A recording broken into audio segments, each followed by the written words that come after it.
Mahatma Gandhi National Rural Employment Guarantee Act. This was a landmark act which was enacted by the UPA government. Basically, ensuring that in the rural areas, right to work.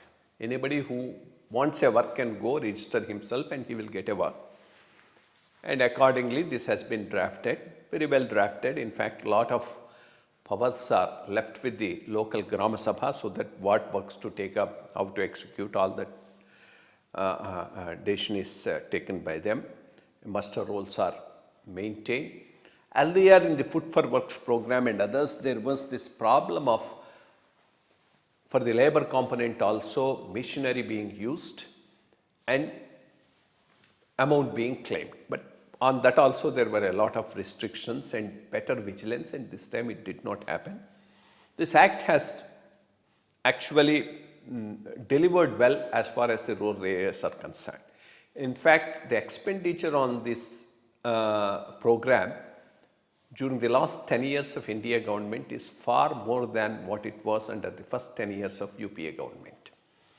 And it has led to creation of reasonably durable assets because the choice of works to some extent were limited.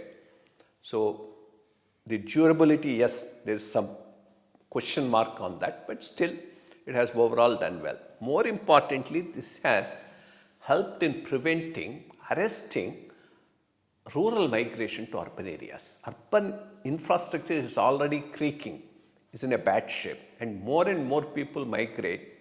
Urban infrastructure may collapse. In fact, any scheme which can help in retaining the rural population back there in the rural areas is a welcome thing, even from that point of view also. This is a side benefit of the scheme, and it has also helped in holding up the wage rate in the rural areas, because in any case the rural poor always have a lower hand in with reference to the landlords as far as bargaining of the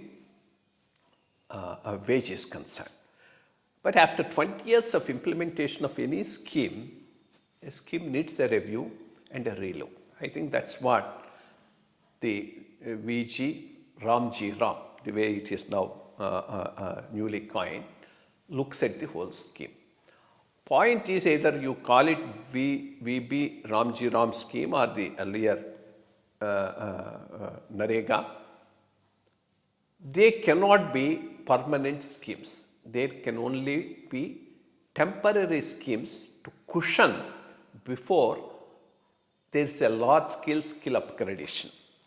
Across the world, the way development has taken place, as the industrial and service sector started picking up, a lot of people moved over from agriculture to industries and services. This has not happened in India. In India, the share of agriculture as part of the GDP is coming down, but the share of labor as part of agriculture is also coming down, but not coming down proportionately. So, with a lesser share of the GDP, still agriculture is sustaining or giving livelihood to more number of people who are dependent on agriculture. So that being the case, what is that the government should do? Government should definitely have a much larger program for skill upgradation, demand-driven skill upgradation, so that these rural youth or rural agricultural labor can gainfully get employed in the service and industry sector. That should be the broader approach.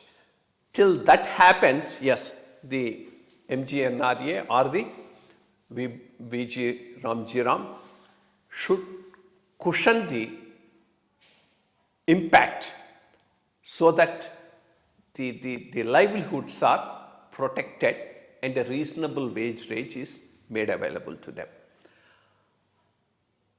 There cannot be any open-ended scheme where the budget can keep on increasing. That's another point. There should be some limit. That's what this new amendment tries to put on some normative thing they are going to make the allocations to different states. And states are also made to share a greater responsibility of about 40%.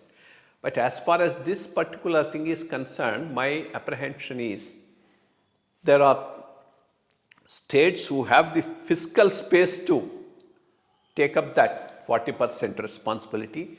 There are greater number of states where there is no fiscal space to contribute that 40%. Then what happens? Then the result would be uneven implementation of this VG Ramji Ram scheme across the country.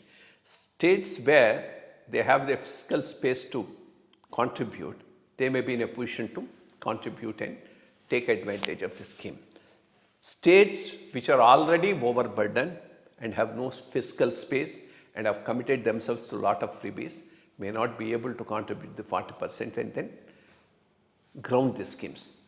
Then what should the government of India do? I think they'll have to have a separate mechanism for release of funds for Ramji scheme, where even in case the state government does not contribute its share, the normative amount that is meant for the state automatically comes to it. So that the work keeps on going on. Otherwise what happens, the standard government of India practice is you release the first installment, expect the state government to release the first installment, and if state government fails to release the first installment, then the second installment does not come. Then the work may get struck. If works get struck and don't happen in certain states, the backlash will not be on the state but will be on the center, because the scheme is that of the center. That's the way people have understood it. So that can give a backlash to the central government. So keeping that in view, my suggestion would be dealing this one scheme from release of second, third, fourth installment from contribution of the state share. That will ensure at least certain amount of activity keeps on going on in all the states. Wherever they are able to match the 40%, it happens on a much larger scale. Wherever they are not able to match their 40%, it happens at a lesser scale. If this flexibility is not given, the implementation will be uneven, giving rise to a backlash as large as the central government is concerned. Second thing is, this provides for 2 months of holiday during the peak agricultural season. This also should not be a 2 months holiday period which is centrally decided. This should entirely be left to the local Gram Panchayat to decide, and may be coined as not more than 2 months. It need not necessarily be for 2 months for two reasons. One, lot of these activities where labor is a major component are already taken over by machines. For example, harvesting, especially paddy harvesting. Earlier, it used to be a major season when there used to be a labor scarcity. Today, the whole harvesting is being done by machines. Nowhere, very small area only, the people are labor are being engaged. So, at that period, you can't say there is a labor shortage because all thing is done by the machine. Yes, cotton picking and then plantation time. These are times when there is going to be a lot of demand for labor. So instead of making it as a definite 2 months, upper limit of 2 months can be kept, and the decision should be left to the Gram Panchayat to give that holiday as required locally. So with this, some flexibilities at the local level, maybe this can work better. And if states contribute at a much higher rate, if centre keeps contributing whatever it was doing earlier. But more importantly, government should think of a different scheme for skill upgradation so that rural labor is employable in the industries and service sector. That is very crucial at this point of time. Thank you.